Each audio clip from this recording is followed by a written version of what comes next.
Alright guys, I've done a lot of videos on how to brew beer and different recipes on how to make easy wine and things, but we haven't really done a video on bottling, and that's one of the most important steps of making your own beer.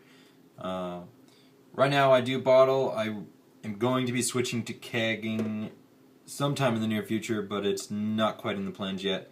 Just the next step that I want to go up to.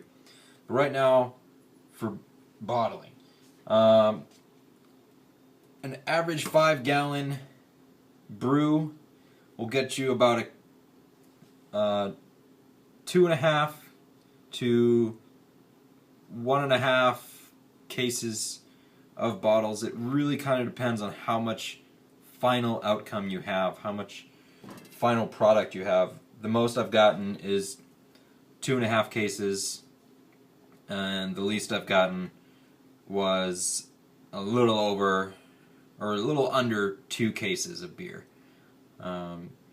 And for that, you're obviously going to need a lot of bottles. And I've already started sanitizing some of these. They're over here just drip drying. I need a better process right now for drying my bottles. Right now I just have them standing upright. They're leaning against some glasses, holding them there so they don't all topple over. But you can get bottling trees or drying racks. All these are good options, just something I haven't yet invested in.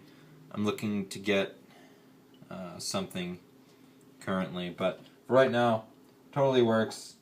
Just let them drip dry. I have them at a slight of an angle so that the water doesn't build up underneath here at the lip of the bottle. So I'm just going to go ahead and start rinsing these. I've filled them all with water so far and a tiny bit of sanitizing solution.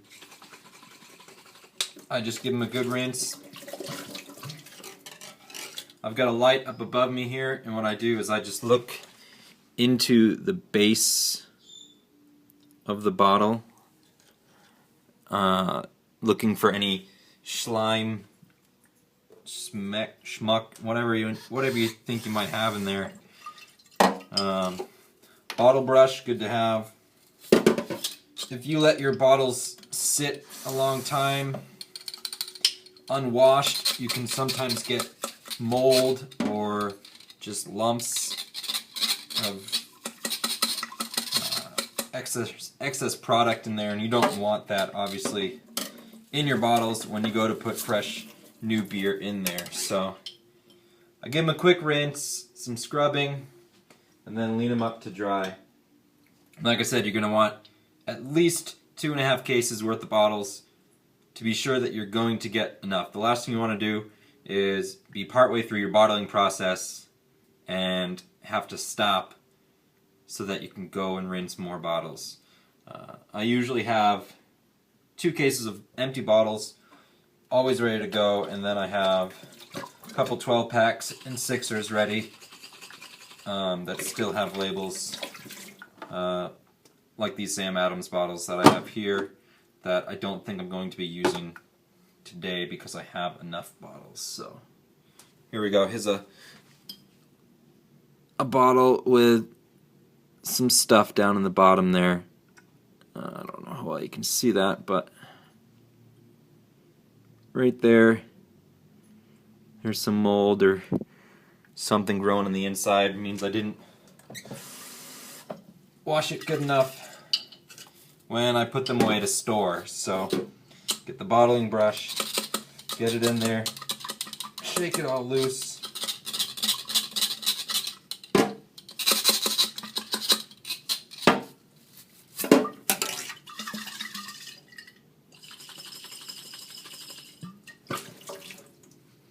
And double check it.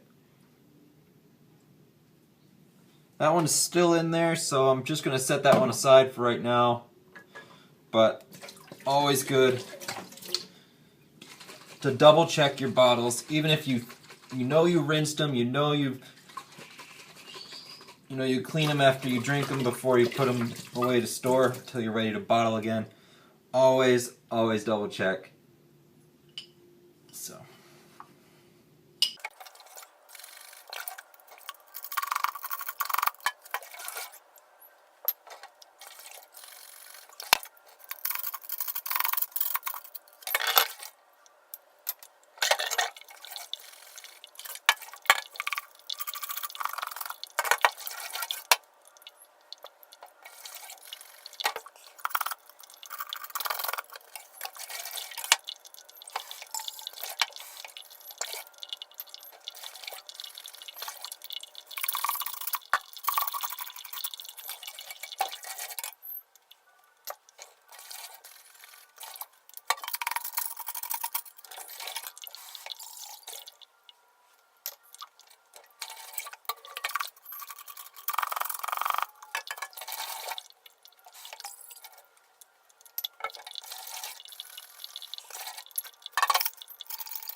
Alright, so I've got a few more bottles here that I need to wash, and just showing you another option is to use a bottle cleaner, which works great for glass carboys as well as bottles. Now, I've never actually used this before. I've owned it for a while, but all you do is take the regular tip off of your faucet, screw on an adapter that you can pick up at any hardware store, and then your bottle washer goes on. Now you're going to want to make sure these are tight so you don't have water spraying everywhere. Basic plumbing 101. So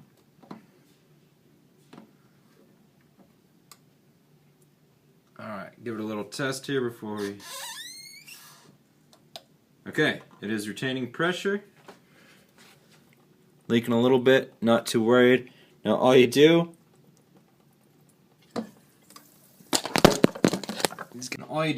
is when this lever gets depressed, it pushes the water through, and with this you can actually aim where you want the stream to go. And if you get in there enough, should be able to blast whatever gunk might be sitting in the bottom of your bottles. Like I said, this is really good for carboys, especially glass carboys that you can't get into with a regular bottle brush.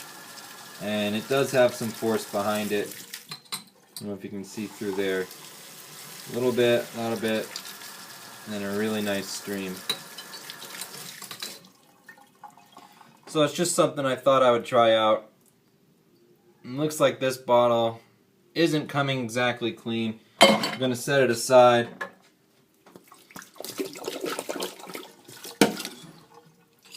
And move ahead with some of my other bottles. Again, always checking for stuff inside. But this is a nice fast way, almost like a little portable dishwasher, which you can also do that, speaking of. If you don't have, or if you don't want to sit here and wash a ton of bottles by hand, a good way is to load up your dishwasher, which I don't have a dishwasher, so that's why I'm doing it this way. Load up your dishwasher. Do not use any soap or dishwashing detergent or anything like that. Just put it on there, put it through the cycle, and you get all your bottles done in one shot.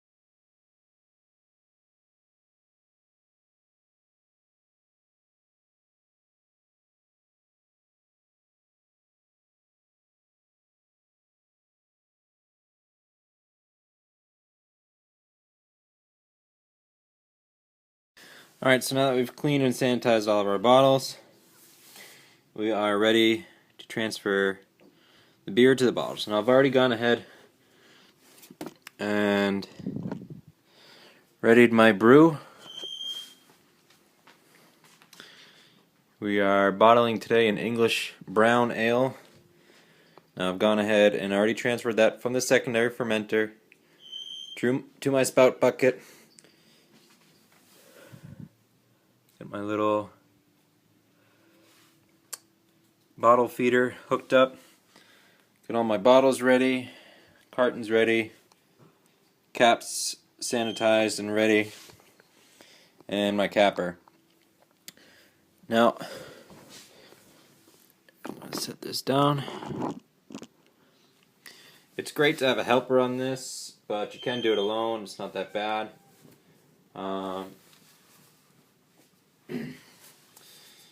Just want to be careful. You can break bottles doing this, especially with This style of capper, I've definitely broken a few bottles. What this does is go around the bottleneck, over the bottle, and then you cramp it into place. So, just going to go ahead and start bottling. This feeder here is an automatic feed, so when the beer comes down, you take the bottle, push it up, and when it hits the bottom of that, feeds the beer in. And then what I do is when the actual fluid reaches the top of the bottle, that's when I stop. And when you release this, due to the liquid volume displacement method, your beer should be about 1 inch from the top of the bottle. So I've already got it figured out. Let's go ahead and get my beer flowing. There it is. Alright.